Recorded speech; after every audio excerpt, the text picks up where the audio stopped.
Hello again, and thanks for clicking on another lockdown mini message from Strathendrick Baptist Church. My name is Chris, and in this video I'm taking a brief look at Genesis chapter 22 verses 1 to 19. This is the story of Abraham, Isaac, and the sacrifice. To save time, I'm not going to read the passage now, but you really should be familiar with it before we start. So, if you don't have a Bible in front of you already, please pause the video, click the link in the video description and read Genesis 22 verses 1 to 19 at BibleGateway.com. Then restart the video when you've read it. Okay, let's go on. I wonder what your gut reaction was when you read this.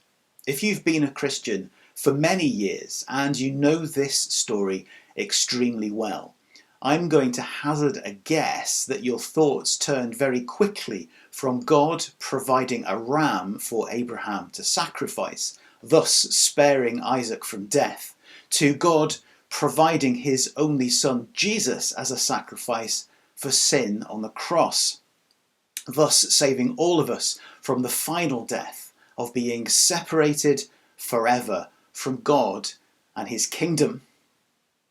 If that's you, bear with me, because I'm not jumping straight into that territory this time.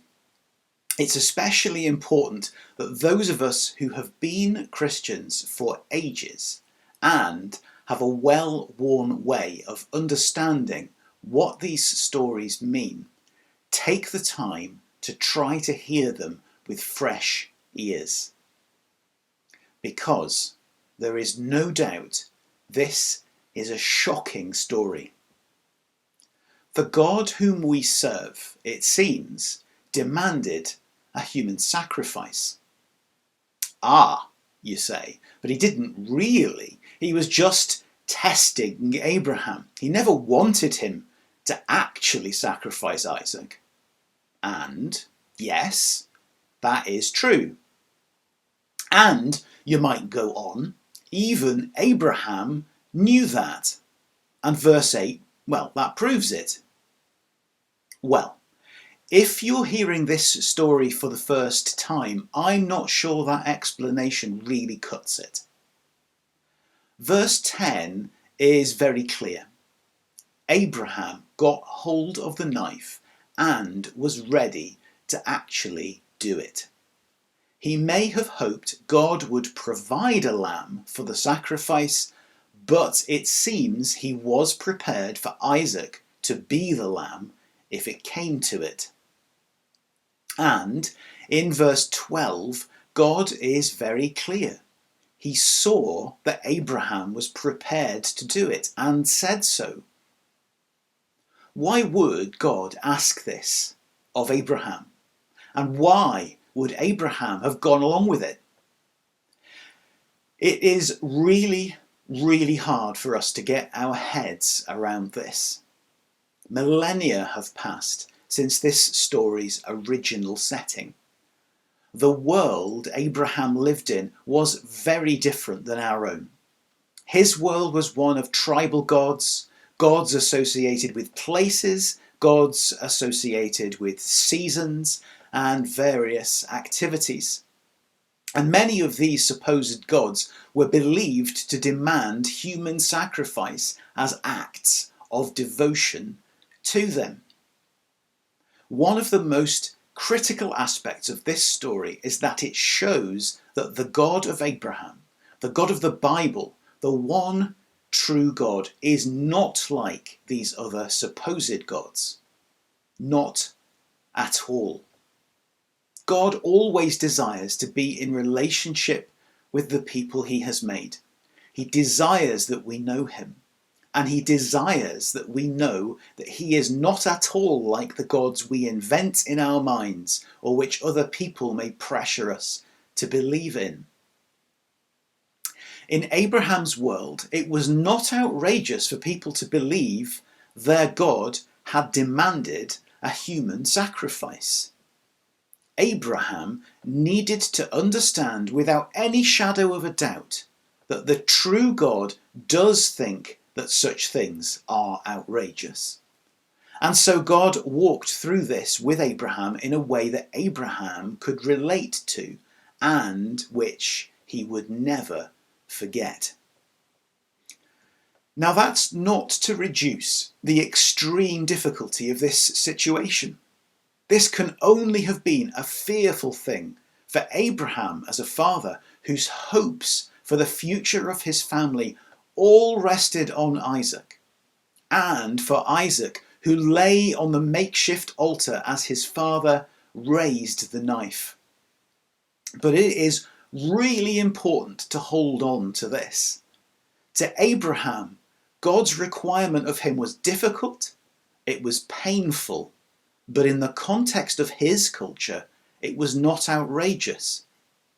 Abraham's attitude to how he related to his God needed to change, and drastic action was required to bring that change about. And to what end? Well, look at how God acts in this situation. The eternal God, the all-knowing, all-seeing, all-powerful God, sets out to test Abraham in verse 1. That word rendered here test was sometimes translated by the old King James Bible as assay, which is a word we today use only in a quite technical sense. But it's useful to help us understand. It's a deliberate activity designed to establish the character of something. If you have any gold, such as our wedding ring, for example, you'll see on the inside it's marked by one of the UK's 4 assay officers as a guarantee of the quality of the metal it's made from. Despite being omniscient, God, in his desire to walk with Abraham, engaged in this deliberate act of testing. And at the end of it, in verse 12, he says, "Now I know." And the word there carries the sense of knowing by having seen. God, in his grace, does not sit in a distant throne room, relying on his power as God to automatically know stuff about us. In desiring a relationship with us, he seeks the closeness and the getting to know each other that comes with relationship. He chooses to get to know us by engaging with us. Did you notice that in this story? God chose to get to know something about Abraham by engaging with him and not by relying on his divine nature. And as God engaged with Abraham, so Abraham engaged with God. Their relationship deepened, and at the end of it, the promise that Abraham would be a great nation and a blessing to all nations is reaffirmed. It is only in relationship that we can truly get to know the character of the God whom we serve. Distant, confected gods who are only known through ancient scrolls and cold rituals will sooner or later demand outrageous behaviour from their followers. They sooner or later draw their devotees into patterns of service and belief that are utterly alien to what the God of the Bible, the one true God, desires. This difficult, painful episode in the life of Abraham and his son Isaac stands in the Bible as our guarantee that God does not expect such outrageous behaviour of us any more than he truly expected it of Abraham. God related to Abraham where Abraham was, and that one difficult test, once done, was never to be repeated. In Jesus, God himself, incarnate as a man, related to his first disciples where they were. He taught them, He led them and ultimately went to the cross once and for all, proclaiming as he hung there, "It is finished." So on Mount Moriah before Abraham, and on the hill called Golgotha before just a few of his followers and a Roman soldier, God shoulders all the outrageousness of human fear, of brokenness, of vanity and confected religion himself. "This is not for you to bear. It's mine," he says, "and it's finished." And what of you and me? What of today? Well, today, by the Holy Spirit in us, God continues to reach out to a broken world that needs that relationship with him as much as it ever has. So the question now is, as you represent the good news of Jesus Christ to that broken world, when you share the faith that changed your life with your friends and family, how do you represent God to them? Do you represent your Christian faith as an outrageous burden, a miserable series of meetings, studies, and financial contributions in the collection plate?